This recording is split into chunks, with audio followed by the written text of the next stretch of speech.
everyone. Welcome to another episode of Includability Shorts, a series of short, snappy chats stuffed with hot tips from our incredible Includability community partner experts. I'm delighted to be joined by the very lovely Hannah Keartland, TEDx speaker, founder of Keartland Co, and author of the monthly newsletter Better Business Bites. Also, your go-to outsourced Chief Impact Officer. Hannah, it's so lovely to see you always, and I'm sure so many people have seen across the social media, will have been seeing businesses sharing their annual impact reports, sharing their successes, what they've learned, what they hope to achieve, the challenges perhaps that they've faced.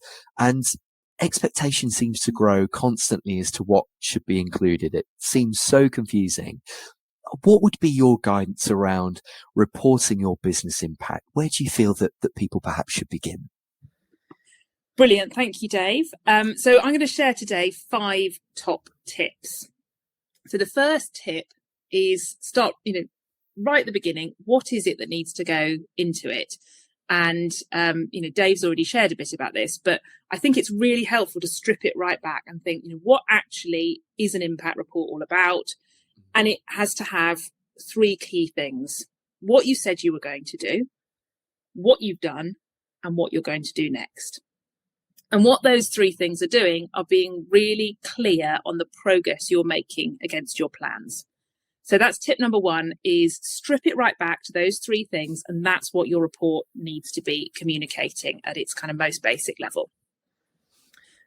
Tip number 2 is to be open and honest. And this is the number 1 principle I'd really encourage you to have in mind as you are writing your report. Be open and honest. So whenever you're wondering how to say to something, how to communicate it, just keep coming back to this principle. So, for example, if you don't know something or you haven't worked something out yet, then just say that. If you've been grappling with a big question or a thorny issue, then share the journey you've been on and explain why it's been so tough for you to navigate it. If something you did went hideously wrong, then talk about it and explain what it was you learned from that experience. And data is another one. I often hear people saying they've not got the data that they want to have. Then, just say that, especially when you're starting out. It's the first impact report. You won't have the data that you want to have ideally, or it might have gaps in it, or it might be a bit messy and ugly.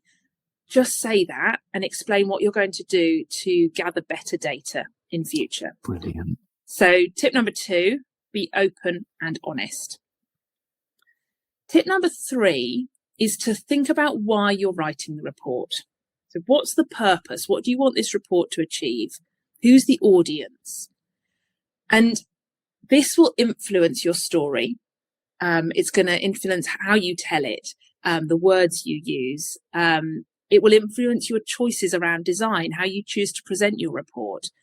And it's also going to help you understand how much time and money to put into it. So Dave mentioned that there are some really beautiful reports out there. Most of those tend to come from consumer-facing businesses. They're using this as a key marketing asset, as a way of really engaging their consumers. Is that something you're trying to do? Or, does your report need to do a different job? And so therefore you might not want to present it in the same way. You might not want it to be as glossy. You might not want to invest as much in design. That might not be so important for you. So tip number 3, think about why you're writing your report. Tip number 4 is to use an overarching framework to structure your report. So the best impact reports that I see have an overarching narrative that really hangs together from beginning to end. And so think about what structure you want to follow. And some examples of what that could be are your impact strategy. If you have one, if you've got an impact strategy, then that can be a really great way of structuring your report. Lots of businesses use environmental, social governance and talk about what they're doing under those 3 pillars. And, if you're a B Corp, you could also use the pillars of the B Impact Assessment. They can work really well as a nice way of structuring your report. So tip number 4, use an overarching framework to structure your report. And finally, tip number 5, get some feedback before you publish it. Before you share your report far and wide, get some feedback on it. Give the report to a few trusted friends and let them share things like, ask them, does the storyline make sense? Does the design work? Is the data that we've included easy to interpret? Is there a risk of greenwashing? Have we made any statements that aren't backed up by facts and data? So final tip, number 5, get feedback before you publish it.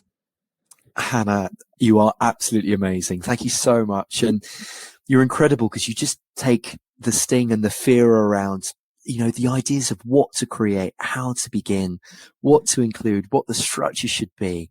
And that's just guidance that can really support and hopefully metaphorically hold people's hand as they go through that journey. Hannah, it's a joy as always, and so lovely to catch up with you. And to everyone who has just watched our latest Includability short, thank you, of course, so much for joining us. Really hope you've enjoyed it. Hope you found it really, really useful. Hannah is incredible. She's definitely our go-to outsourced Chief Impact Officer. We'll have all the links around the feed on this one as well. And for more light bulb moments, please head over to our website. We're includability.co.uk. Or, of course, you can check out our YouTube and Spotify channels. In the meantime, let's keep learning, let's keep growing, and let's keep making our workplaces more inclusive, diverse, and mentally healthy together. Thank you so much, everybody. Have a great day.